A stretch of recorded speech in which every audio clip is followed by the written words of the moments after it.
네, 요즘 개인정보 좀 보호에 취약하다 이런 얘기들이 있는데 내노라 하는 그런 기업체나 공공기관에서도 여전히 개인정보 보호에 별로 신경을 쓰지 않는 것으로 지금 확인이 되고 있습니다. 사회부 김대근 기자가 이 문제 알아보겠습니다. 자, 안녕하세요. 네.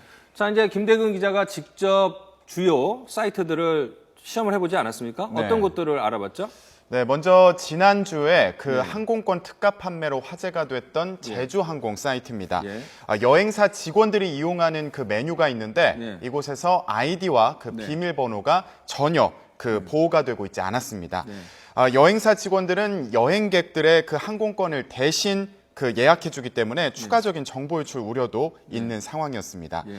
그리고 유명 백화점 쇼핑 사이트죠. AK몰 역시 그 회원수가 600만 명인데 이들의 아이디와 비밀번호가 전송 과정에서 암호화되지 않아서 그대로 노출되고 있었습니다. 이곳은 스마트폰 애플리케이션도 마찬가지였고요. 그런데도 한국인터넷진흥원에서 정보보호가 잘 되고 있다는 인증까지 받은 상태였습니다.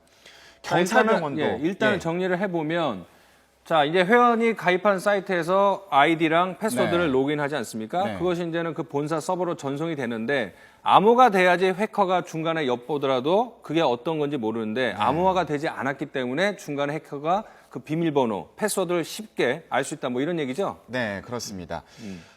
이게 암호화를 해야 되는 이유가 그 우리가 로그인할 때 비밀번호와 그리고 그 아이디를 입력하지 않습니까? 그럼 서버로 전송이 되는데 이때 원래 그 알아볼 수 없는 문자로 바뀌어서 전송이 돼야 되는 거거든요.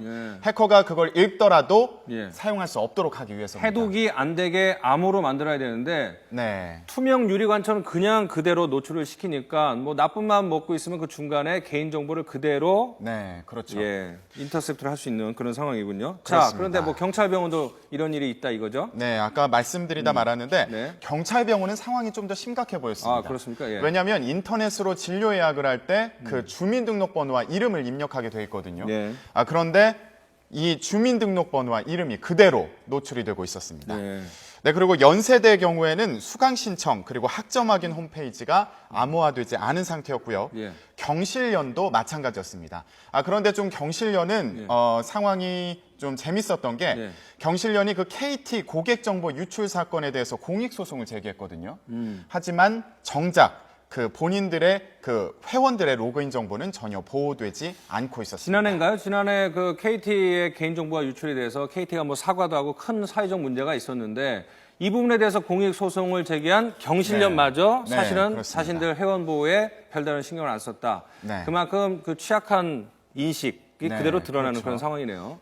자, 그러면 왜 이렇게 그런 보안에 신경을 안 쓰는지가 좀 궁금합니다. 돈이 많이 들어서 그런 거예요? 아니면 무지해서 그런 겁니까? 네, 저희가 취재 과정에서 좀 알아봤는데 이게 사실 기술적으로 그렇게 어려운 문제는 아니라고 합니다.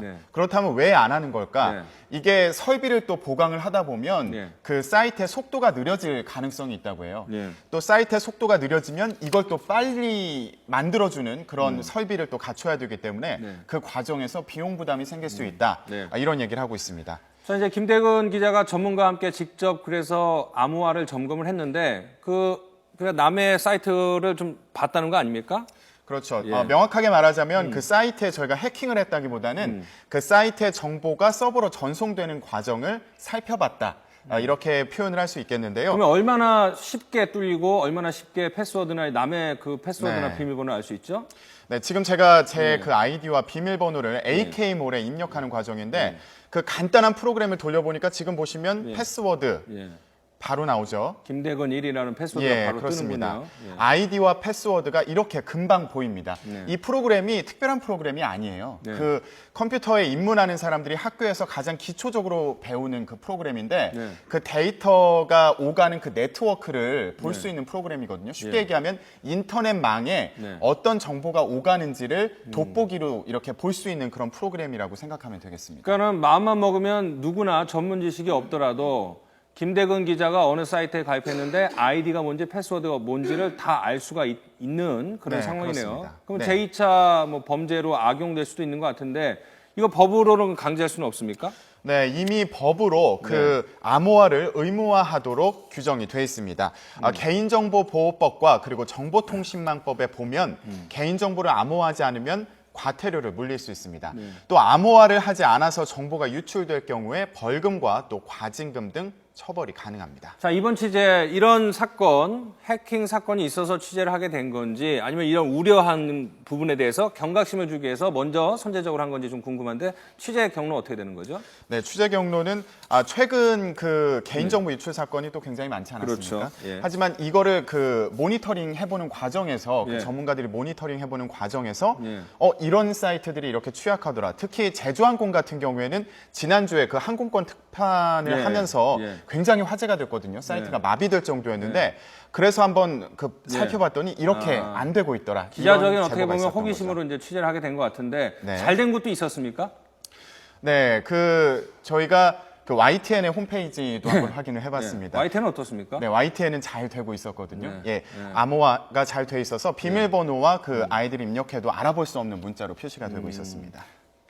그래서 좀 잘 된 곳도 있고 안 된 곳도 있는데 어쨌든 간에 무작위로 해서 그렇지 전수조사를 하면 상당수의 인터넷 사이트들의 이런 개인 암호화 작업이 제대로 안 돼 있지 않을까 이런 우려감이 있는데 네. 좀 더 좀 경각심이 필요한 상황인 것 같습니다. 김대영 기자 그렇습니다. 수고했습니다. 네. 예.